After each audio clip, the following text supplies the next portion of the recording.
Students, स्वागत है आप सभी का एक बार फिर से चैप्टर 1 मृदा, खनिज, चट्टानों का अपक्षय और मृदा निर्माण में।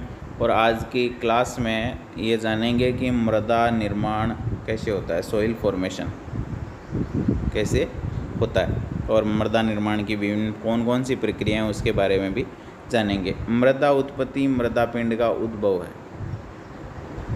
मृदा की उत्पत्ति मृदा पिंड का उद्भव है जो भूपपड़ी के अपक्षय यानी नष्ट होने, अपक्षय कटिबंध में होने वाले अनेक भू रासायनिक चक्रीय प्रक्रमों द्वारा संपन्न होता है। यानी जो भूपपड़ी है, अर्थ क्रस्ट है, जो 10 से 20 मील का क्षेत्र है, उस अपक्षय कटिबंध में, उसको क्या कहते हैं, अपक्षय कटिबंध, जो ऊपरी लेयर है उसमें जो अनेक भू रासायनिक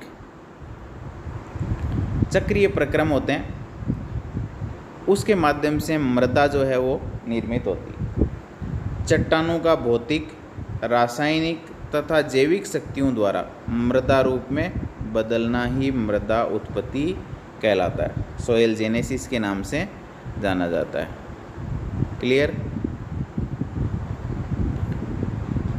क्या चट्टानों का भौतिक, रासायनिक या फिर जैविक, जिनकी अपन पिछले वीडियो में बात कर चुके हैं, शक्तियों द्वारा मृदा रूप में बदलना ही मृदा उत्पत्ति कहलाता है। चट्टानें जिनसे भूपपड़ी बनती है या बनी होती है, वायुमंडल की क्रिया द्वारा टूटने लगती है। इनके टूटने से असंगठित पैतृक पदार्थ बनते हैं। असंगठित पैतृक पदार्थों का निर्माण होता है।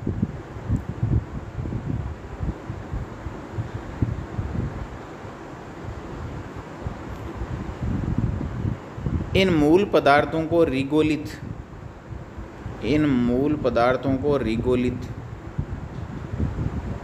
के नाम से जाना जाता है। ये असंगठित पदार्थ हैं, इनको रिगोलिथ के नाम से जाना जाता है। क्लियर? चट्टानें जिनसे भूपपड़ी बनती है या बनी होती है, वायुमंडल की क्रिया से क्या होती है, भूपपड़ी टूटने लगती है और इसके टूटने से जो असंगठित पैतृक पदार्थ बनते हैं, इन मूल पदार्थों को रिगोलिथ के नाम से जाना जाता है। ये रिगोलिथ है, मूल पदार्थ हैं जो मृदा को निर्मित करते हैं, पैतृक पदार्थ। रिगोलिथ के नीचे ठोस चट्टानें रहती है। परिवहन शक्तियों की अनुपस्थिति में रिगोलिथ की मोटाई बढ़ती चली जाती है। यदि वहाँ से अपन हटाएंगे नहीं तो रिगोलिथ की मोटाई बढ़ती चली जाएगी। परिवहन शक्तियाँ जैसे गुरुत्व बल, बहता हुआ पानी, बहती बर्फ, वायु आदि चट्टानों के टूटने से प्राप्त हुए पदार्थों को भूमि सतह पर लगा करके वितरित करती रहती है। क्लियर? ये जब शक्तियाँ काम करती है, परिवहन शक्तियाँ, तो रिगोलिथ जो है वो क्या होते रहते हैं, हटते रहते हैं। क्लियर?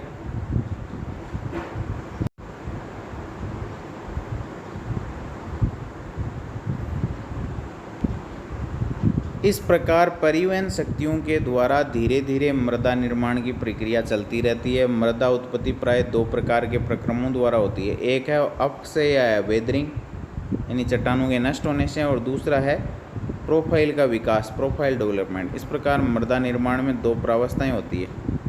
एक है मूल चट्टानों से कच्चे पदार्थों का निर्माण, और इस कच्चे पदार्थ का मृदा पिंड में रूपांतरण। ये 2 चरण हैं, ये कह सकते हैं अपन। ये मूल चट्टानों से पहले कच्चे पदार्थ बनते हैं और इस कच्चे पदार्थ का फिर मृदा पिंड में रूपांतरण होता है। क्लियर? अब इसमें पहली प्रावस्था विखंडन, डिसइंटीग्रेशन तथा विच्छेदन की विनाशकारी प्रावस्था है। पहली प्रावस्था में चट्टानें टूटती है तो विखंडन और विच्छेदन, विच्छेदन का मतलब अलग होना है। जबकि बाद की प्रावस्था सिंथेसिस यानी संश्लेषण यानी निर्माण तथा उद्भव की निर्माणकारी प्रावस्था। पहली विनाशकारी प्रावस्था है, दूसरी निर्माणकारी प्रावस्था है। मृदा निर्माण की दोनों प्रावस्थाएं भौतिक, रासायनिक और जैविक कारकों द्वारा संपन्न होती है। चाहे विनाशकारी हो चाहे निर्माणकारी हो, इसमें भौतिक, रासायनिक और जैविक कारक प्रयुक्त होते हैं। इन अपक्षय प्रक्रमों के फलस्वरूप मृदा की भौतिक संरचना परिवर्तित हो जाती है। ये जो प्रक्रम होते हैं भौतिक, रासायनिक, जैविक, उसके फलस्वरूप मृदा की संरचना परिवर्तित हो जाती है और मृदा संहति में समस्त परतों का विकास होता है। मृदा के अंदर जो लेयर्स पाई जाती है इस प्रकार से, उन सभी लेयर्स का निर्माण होता है। इसे मृदा प्रोफाइल या सोइल प्रोफाइल के नाम से जाना जाता है। इसलिए मृदा प्रोफाइल का विकास ही मृदा उत्पत्ति है। मृदा प्रोफाइल का विकास ही मृदा उत्पत्ति है। क्लियर? मृदा निर्माणकारी प्रक्रियाएं, सॉइल फॉर्मिंग कौन कौन सी प्रोसेस काम में आती है वो देखते हैं। तो मृदा निर्माण प्रक्रियाएं दो प्रकार की होती है, एक होती है प्राथमिक और एक होती है विशिष्ट। इन्हें पेडोजेनिक प्रक्रियाएं भी कहते हैं। मृदा निर्माण की जो प्रक्रिया है उनको पेडोजेनिक प्रक्रियाएं भी कहते हैं। मृदा निर्माण की प्राथमिक प्रक्रियाओं से मृदा में विशेष प्रकार के संस्तर बनते हैं। संस्तर का मतलब लेयर्स, स्तर। जबकि गौण प्रक्रियाओं से विशेष प्रकार की मृदा परिच्छेदिका यानी सोइल प्रोफाइल का विकास होता है। प्राथमिक प्रक्रियाओं से मृदा में विशेष प्रकार के स्तर बनते हैं और गौण प्रक्रियाओं से विशेष प्रकार की मृदा परिच्छेदिका या सोइल प्रोफाइल का विकास होता है। क्लियर? अब देखो मृदा निर्माणकारी प्रक्रियाओं में कौन कौन सी उल्लेखनीय है वो देखते हैं। उसमें पहली है ह्यूमिफिकेशन। ह्यूमिफिकेशन मृदा कार्बनिक पदार्थों का स्रोत, इसकी ऊपरी सतह पर एकत्रित पत्तियां तथा पौधों के अन्य भाग एवं मृतक जंतु हैं। मृदा कार्बनिक पदार्थों का स्रोत, इसकी ऊपरी सतह पर एकत्रित पत्तियां तथा पौधों के अन्य भाग एवं मृतक जंतु हैं। इन कार्बनिक पदार्थों के विच्छेदन, जीव जंतु और वनस्पतियां आ गई, तथा नवीन कार्बनिक पदार्थों के संश्लेषण की संयुक्त प्रक्रिया को ह्यूमिफिकेशन कहते हैं। कार्बनिक पदार्थों के टूटने, विच्छेदन का मतलब अलग अलग होने, और नवीन कार्बनिक पदार्थों के संश्लेषण की जो संयुक्त प्रक्रिया है वो ह्यूमिफिकेशन कहलाती है। कि पहले कार्बनिक पदार्थ टूटेंगे और फिर नए बनेंगे, ये प्रक्रिया क्या कहलाती है? ह्यूमिफिकेशन कहलाती है। ये प्रक्रिया मृदा की सतह पर ह्यूमस परत, जिसे ओ संस्तर कहते हैं। अपन जानते हैं कि मृदा के अंदर कई सारी लेयर्स होती है, ओ, ए, बी, सी, है ना। उनमें से इस प्रक्रिया मृदा की सतह पर ह्यूमस परत, जिसे ओ संस्तर कहते हैं, बनाने में सहायक होती है। यानी ह्यूमिफिकेशन द्वारा मृदा की कौन सी लेयर बनती है? ओ लेयर बनती है। क्लियर? नम उष्ण प्रदेशों में सूक्ष्म जीवों की अत्यधिक सक्रियता के कारण कार्बनिक पदार्थों का विच्छेदन क्या होता है? शीघ्र होता है। नम प्रदेश, नम उष्ण प्रदेश यानी गर्मी भी रहती है और नमी भी रहती है। वहाँ सूक्ष्म जीवों की ज़्यादा सक्रियता के कारण कार्बनिक पदार्थ जो हैं जल्दी टूट जाते हैं और ह्यूमस एकत्रित नहीं होता है। जब पानी इस संस्तर से होकर गुजरता है तो उसमें उपस्थित कुछ कार्बनिक अम्लों को विलय कर नीचे की सतहों में ले जाता है और तब संस्तर के विकास को प्रभावित करता है। यानी ओ के बाद में ए के बाद में बी, बी के बाद में। क्लियर? तो ह्यूमिफिकेशन में कार्बनिक पदार्थ यानी जीव जंतु और वनस्पतियों के अवशेष पहले टूटते हैं, टूटने के बाद नए बनते हैं। ये प्रक्रिया ह्यूमिफिकेशन कहलाती है और इससे ओ संस्तर का निर्माण होता है। अब देखो ये ह्यूमिफिकेशन की प्रक्रिया है।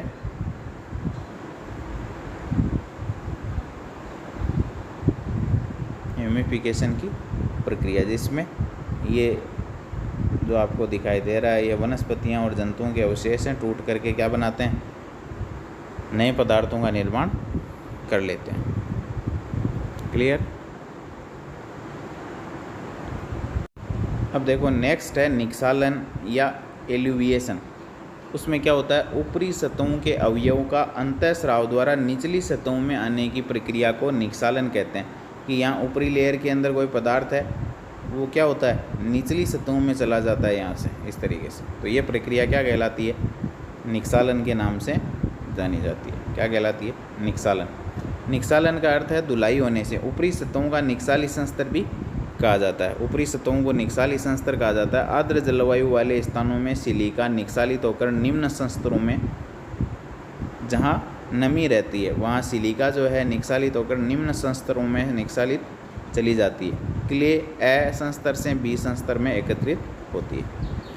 ए से कहाँ चली जाती है? बी में, यानी ऊपरी संस्तरों से कोई पदार्थ नीचे चला जाता है, ये प्रक्रिया निक्षालन कहलाती है। क्लियर। उसके बाद है निक्षेपण, डिपोजिशन। कार्बनिक व अकार्बनिक अवयवों का निचले संस्तरों में पहुंचकर जमा होने को निक्षेपण कहते हैं। कि किसी सतह पर कोई पदार्थ जमा हो जाता है, डिपॉजिट हो जाता है, उसको कहते हैं निक्षेपण। निक्षेपण का अर्थ धुलावा से है, इस संस्तर को निक्षेपण संस्तर कहते हैं। इस प्रक्रिया में क्ले, एल्यूमिनियम, आयरन बी संस्तर में एकत्रित हो जाते हैं। कौन सी लेयर में चले जाते हैं? बी लेयर में एकत्रित। अब देखो आगे अपन देखते हैं पोर्टजोलीकरण, पोर्टजोलाइजेशन। और इस प्रक्रम में क्या होता है? ह्यूमस आप जानते हो कार्बनिक पदार्थ है, और सेस्क्वी ऑक्साइड। अब सेस्क्वी ऑक्साइड कौन से होते हैं? ऐसे ऑक्साइड जिनमें 3 तो ऑक्सीजन के एटम और 2 अन्य तत्वों के परमाणु होते हैं, वो सेस्क्वी ऑक्साइड कहलाते हैं। ये जैसे ये 3 ऑक्सीजन के एटम और 2 अन्य तत्वों के परमाणु यदि मौजूद है तो वो सेस्क्वी ऑक्साइड के नाम से जाना जाता है। क्लियर। तो देखो इस प्रक्रम में ह्यूमस तथा सेस्क्वी ऑक्साइड ऊपरी संस्तरों से बहकर नीचे के संस्तरों में आकर के जमा हो जाते हैं। एक तो ह्यूमस और ये सेस्क्वी ऑक्साइड ऊपर से चल करके नीचे आ जाते हैं। ये ठंडे तथा नम प्रदेशों में होता है जहाँ नमी होती है और मौसम ठंडा रहता है। इस प्रक्रम में पोर्टजोल शब्द जो कि रूसी भाषा का शब्द है, पोर्टजोल कौन सी भाषा का शब्द है? रूसी भाषा का शब्द है पोर्टजोला, उससे लिया गया है। इसका अर्थ राख जैसा है, राख जैसा है। इसमें संपूर्ण सोलम का निक्षालन होने से पूरे क्षार निष्कासित हो जाते हैं। संपूर्ण सोलम का निक्षालन होने से पूरे क्षार निष्कासित हो जाते हैं और मृदाएं क्या होती है? अम्लीय बन जाती है। यह प्रक्रम ठंडे तथा नम प्रदेशों में होता है। संपूर्ण सोलम का निक्षालन होने से पूरे क्षार निष्कासित हो जाते हैं, मृदाएं अम्लीय बन जाती है और ठंडे प्रक्रम में होने वाला प्रक्रम। यानी सेस्क्वी ऑक्साइड और ह्यूमस जब नीचे के स्तरों में चला जाता है तो ये प्रक्रिया पोर्टजोलीकरण कहलाती है। पोर्टजोल रूसी भाषा का शब्द है, पोर्टजोला उससे लिया गया है और उसका अर्थ है राख जैसा। क्लियर। चलिए आगे बढ़ते हैं। उसके बाद देखो लेटराइजेशन है। लेटराइजेशन ये क्या है? तो इस प्रक्रम में क्या होता है? आयरन और एल्यूमिनियम ऊपरी संस्तरों में बने रहते हैं तथा सिलिका नीचे के संस्तरों में चली जाती है। आयरन और एल्यूमिनियम वो तो क्या होते हैं? ऊपरी संस्तरों में बने होते हैं, बने रहते हैं, और सिलिका क्या होती है? नीचे की परतों में चली जाती है। क्लियर।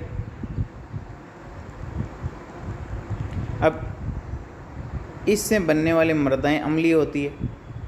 बनने वाली मृदाएं क्या होती है? अम्लीय। इस प्रक्रम से, लेटराइजेशन से। लेटराइट शब्द का अर्थ लैटिन भाषा में ईंट के समान लाल एवं कठोर होना है। लेटराइट का मतलब क्या है? लैटिन भाषा में ईंट का समान तो रंग लाल और कठोर होना है लेटराइट का मतलब। ये लाल रंग असंस्तर में फेरिक ऑक्साइड की अधिकता के कारण होता है। यानी ये मिट्टी का लाल रंग जो होता है वो ऊपरी संस्तर होता है, ओ के बाद में ए, संस्तर में फेरिक ऑक्साइड, फेरिक ऑक्साइड होता है Fe2O3, यानी हेमेटाइट की अधिकता के कारण मिट्टी का रंग जो है वो लाल होता है। यह प्रक्रम कहलाता है लेटराइजेशन। क्लियर। मृदाएं हैं उष्ण एवं अर्ध उष्ण प्रदेशों में पाई जाती है। उष्ण और अर्ध उष्ण यानी बहुत गर्म और थोड़ा कम गर्म उन प्रदेशों में पाई जाती है जहाँ तापमान क्या रहता है? उच्च। भारी वर्षा निरंतर होती रहती है। वर्षा भी होती है लेकिन टेम्परेचर भी हाई रहता है। वहाँ की मृदाओं में कार्बनिक पदार्थ एवं मौलिक चट्टानों का अपक्षय एवं निक्षालन अत्यधिक होता है। कार्बनिक पदार्थ, मौलिक चट्टानों का अपक्षय और निक्षालन क्या होता है? अत्यधिक होता है। कार्बनिक पदार्थ तो ह्यूमस आप जानते ही हो, और मौलिक चट्टानें जो मूल चट्टानें हैं उनका अपक्षय और निक्षालन यानी पदार्थों का ऊपर से नीचे के स्तरों में चले जाने का प्रक्रम ज़्यादा होता है, जिसके परिणाम स्वरूप सिलिका एवं क्षारीय पदार्थ निक्षालित होकर निम्न संस्तर में चले जाते हैं। सिलिका बारिश ज़्यादा होती है, भारी वर्षा होती है, तो सिलिका और क्षारीय पदार्थ निक्षालित होकर के क्या हो जाते हैं, नीचे के स्तरों में चले जाते हैं और असंस्तर में शेष की ऑक्साइड की अधिकता हो जाती है, जिससे इन मृदाओं का रंग लाल से बादामी हो जाता है। लाल से कैसा हो जाता है, बादामी हो जाता है। क्लियर। बाद नेक्स्ट है, उसके बाद देखो नेक्स्ट है कैल्सिफिकेशन, कैल्सीकरण। कैल्सीकरण मृदा के ऊपरी संस्तरों में कैल्शियम कार्बोनेट के संचलन अथवा अवक्षेपण की प्रक्रिया को कैल्सीकरण कहते हैं। यानी कैल्शियम जहाँ जमा होता है, यूँ कह सकते हो कैल्शियम कार्बोनेट का संचलन हो रहा है या वो जमा हो रहा है कैल्शियम कार्बोनेट, तो उस प्रक्रम को क्या कहते हैं, कैल्सीकरण। इसमें CaCO3 के संचयन से कैल्सी स्तर का निर्माण होता है। जब जड़ों के पास CO2 ज़्यादा होती है तो पानी के साथ कैल्शियम से क्रिया कर CaCO3 बना लेती है। CO2 H2O के साथ रिएक्शन करके क्या बनाता है, H2CO3। H2CO3 कैल्शियम के साथ रिएक्शन करके CaHCO3 कैल्शियम हाइड्रोजन कार्बोनेट बना लेता है, और कैल्शियम हाइड्रोजन कार्बोनेट CO2 के साथ फिर रिएक्शन करता है तो CaCO3 और H2O का निर्माण कर लेता है, और साथ में क्या बनती है, कार्बन डाइऑक्साइड। तो ये कैल्सीकरण रिएक्शन इतनी कोई महत्वपूर्ण यहाँ नहीं है। तो मृदा के ऊपरी संस्तरों में कैल्शियम कार्बोनेट के संचलन और अवक्षेपण की प्रक्रिया क्या कहलाती है, कैल्शियम कार्बोनेट संचलित हो रहा है, प्रवाहित हो रहा है और या जमा हो रहा है, तो इस प्रक्रम को कैल्सीकरण के नाम से जाना जाता है। क्लियर। अब ये जो मृदाएं हैं, इन मृदाओं का निर्माण अधिक शुष्क और कम वर्षा वाले स्थानों से होता है, जहाँ घुलनशील भस्म का मतलब राख से निक्षालित होकर नीचे के स्तरों में चले जाते हैं। शुष्क और कम वर्षा वाले क्षेत्रों में कैल्सीकरण की प्रक्रिया होती है। कैल्सीकरण कम वर्षा वाले और शुष्क क्षेत्रों में होता है। अब देखो डीकैल्सीकरण, डीकैल्सिफिकेशन मृदा संस्तरों में से कैल्शियम कार्बोनेट का पूर्ण रूप से निष्कासन हो जाना डीकैल्सीकरण कहलाता है। मृदा के संस्तरों में से कैल्शियम कार्बोनेट CaCO3 का पूर्ण रूप से क्या हो जाना, निष्कासन हो जाना, डीकैल्सीकरण कहलाता है। CaCO3 जब निकल जाता है मृदा में से तो उसको कहते हैं डीकैल्सीकरण, और ये जमा हो जाता है तो कहते हैं कैल्सीकरण।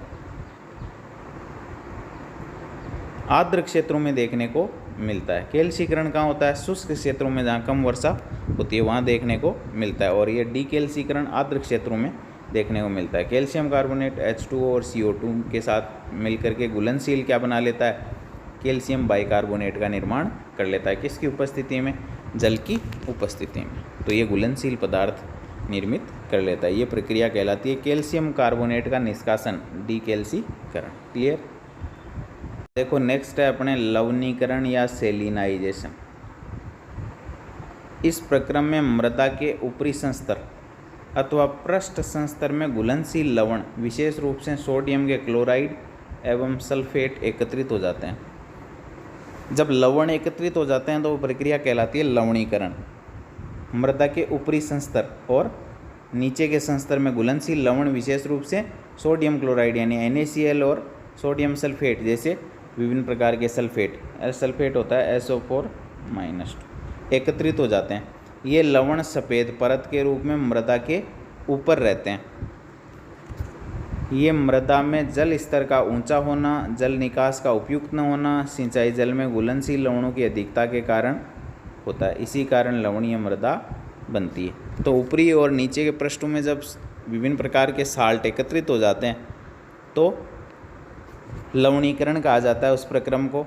और ये मृदा में जल स्तर का ऊंचा होना, जल निकास का उपयुक्त नहीं होना, सिंचाई जल में घुलनशील लवणों की अधिकता होने के कारण ऐसा होता है लवणीकरण का प्रक्रम। जल स्तर ज़्यादा है, ऊंचा है, ऊपरी स्तर पर मिलता है जल तो लवणीकरण है। जल का निकास जो है वो उपयुक्त नहीं है तो लवणीकरण की समस्या हो सकती है। और सिंचाई जल में घुलनशील लवणों की अधिकता होने के कारण भी लवणीकरण की समस्या उत्पन्न होती है और इसी कारण लवणीय मृदा बनती है। तो लवणीय मृदा में साल्ट ज़्यादा मात्रा में होते हैं। क्लियर। उसके बाद देखो अगला है पेडोटर्बेशन। मृदा के विभिन्न विकसित संस्तरों का आपस में मिश्रण होकर मृदा का निर्माण होता है। मृदा के विभिन्न विकसित संस्तरों का आपस में मिश्रण होकर मृदा बनती है, ये प्रक्रिया कहलाती है पेडोटर्बेशन। यानी अलग अलग जो लेयर्स हैं ये आपस में मिश्रित होकर के क्या बनाते हैं, मृदा बनाते हैं।